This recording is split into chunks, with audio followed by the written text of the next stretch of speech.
think it might be going live on YouTube.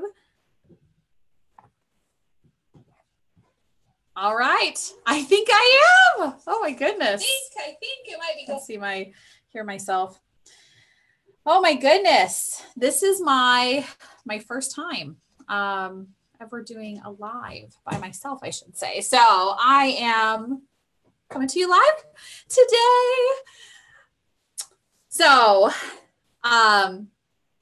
welcome to Ask Lindsay. So I'm super excited to talk to you today because we're going to jump into the Ask Lindsay Q&A series where you can go to get your critical job searching questions answered. And if you guys have questions, those that are watching, feel free to ask. So welcome to the Ask Lindsay Q&A series where you can go to get your critical job search questions answered. So I'm going to be talking to you today about some of the questions I've gotten recently about job searching. And the first question came from Geoffrey. And Geoffrey asked, how do I get noticed or more interest resulting in interviews? Do you have any interviewing tips? And Geoffrey, this is a great question. So really, there's two parts here that are going to go into play. And the first one is about branding. You have to be able to position yourself as the candidate of choice. And then you also need to be able to cement that decision in the process. And so that process really needs to start with what is one of the core fundamentals of this process in job search, and that's your resume. Your resume has to position you as the authority in this space. No one's going to want to hire you unless you can really articulate the value that you bring to the table. So that's really what I want you to think about in this process. I'm actually going to give you a link for my job searching tips. So I'm going to say, this is the question from Geoffrey. And then here are the tips that you can grab right here. All right, so that's a 28 insider secret tips on interviewing. Some of the ways to really hack the process for you. Really quick 28-part list to help you with that process. In addition, my best-selling course is my 5-day resume challenge, how to write a resume that gets you the interview in just 5 days. And I'm going to go ahead and post that link here too. All right, so those are two pieces that will help you along the way and some free resources for you to change that. All right. Okay. Now, Birgetta, and I'm pretty sure I just butchered that. Birgetta, I have answering your question now. What do I need to do differently to land a VP role? Okay. So I'm not sure where you're at. There's a lot of things I would ask you if we were meeting one-on-one here.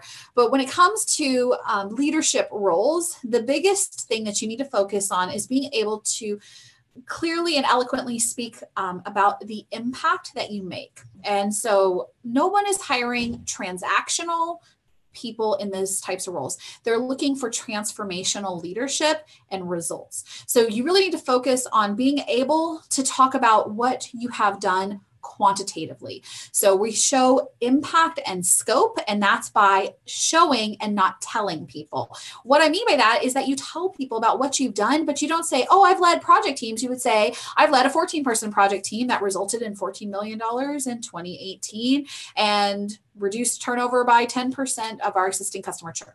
Something like that. That's just me kind of spitballing and giving you an example, but those are what measures. It's not when somebody's like, oh, I'm such a servant leader. I really believe in people. I'm just so passionate about people development. That is all fluff. That does nothing for you. So if you want to look at what a real executive does, they're going to be that transformational leader. That's the kind of people that you're going to buy in, or how you're going to convince people to understand your value. So that's huge. And I would say that check out the 5-day resume challenge, because that challenge will actually show you how to write a resume, no matter what your level is. So, but you really need to make sure that if you want to make sure, one, you're qualified, two, that you use the mindset of what they are looking for in the VP role for how you position yourself, because you have to create continuity in your message so that it leads them to the next step where obviously you're going to be the right candidate for this position. That's the whole process of marketing yourself and your skills effectively. Okay, so Winona asked a question, how to stand out but not over exaggerate your qualifications.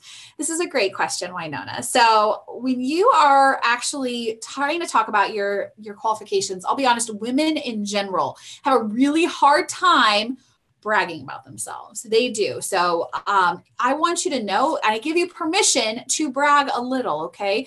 I don't want you to over exaggerate, but telling somebody what you've created for accomplishments, this is what's going to be different from you and a lot of your male counterparts in general, is that women will not be willing to speak up. In fact, they showed that on average, if a male applicant will look at a job and if it's 60% qualified, then he'll apply. Women are 100%. So we have this belief, imposter syndrome hits us a little bit stronger about whether or not we're qualified. So I want you to maybe examine whether or not this is really truly a belief, or is it kind of in between our ears? And that thing, like, just know that everyone is going to have times where they feel like they are not sure about their value. In fact, at one point I had somebody and she has 3 degrees. The most recent one is an MBA from MIT. And I was like, listen, if you don't think you're qualified to tell this story, then no one is. Like, there's no other qualifications. Really, the only thing you have to be able to do is be able to tell a sales pitch about what you can do. I don't want you to go and make things up. I want you to show impact and scope. So that's how you do it. Be truthful, be honest, but use the lens of let's highlight your greatest skills. A lot of things women do too is also we will use disclaimers. Well, it was really my team. It's okay to say, I led this project. I want you to have that belief in yourself that you can do that. Or we will say, well, it was kind of good, I think. And you see how I raise my tone at the end of my voice? That provides that level of question where people don't feel it. Like, no, I absolutely led this project team and this is the result. That's not being over exaggerating. That's you telling the truth, but showing and demonstrating impact and scope. So that is what I want you to think about. I definitely recommend the 5-day challenge for you to start really thinking about what it is that you can say. And I'll tell you, one of the biggest things people are like, I can't come up with quantitative measures. If that's the case, then this is where you exit, because there's no way anyone's going to buy in because you're a servant leader or you've done all these fluffy things. They will buy results. And buy means invest in your paycheck and give you lots of money. But you have to be willing to tell them, and you have to be willing to believe in yourself. And if you can't come up with quantitative measures, then I'm not the person for you to listen to anymore, because you're going to have to go on some other thing and just take the approach of hoping someone chooses you, because that fluff is not what people choose. They choose results. So that's my honest truth there. Okay. All right. Marko asked the question. He is learning and adjusting myself to US job searching, networking culture, the whole process. So Marko, I know that there's a lot of things that happen, in trying to acclimate to a new culture. I want to tell you that my clients are in 100 different countries. We're on 6 continents now, and most of job searching is pretty universal. So what the foundation of this is one, you have to be able to understand what value you provide. 2, you have to be willing to market it. And 3, you have to be focused on relationships. The rest is all tactical things. Like, should you have your picture on your resume? No, that's not a US thing. For most of North America, you're not going to have your picture on your resume. So be really, do your due diligence on some of the tactical things, but really, if you can focus on what value can I provide, have a sales pitch of how to market yourself, and then understand that networking is way more about, it's not a transaction. Like, I show up, hey, I came here, so you owe me something. It's not like that. It's about what can I do to help provide value to you, so you see that I can provide value in return for your company. That's what you need to take that approach. So that's truly how it works in the US side. So if you want to grab, again, my 5-day resume challenge, that's the perfect way to get started.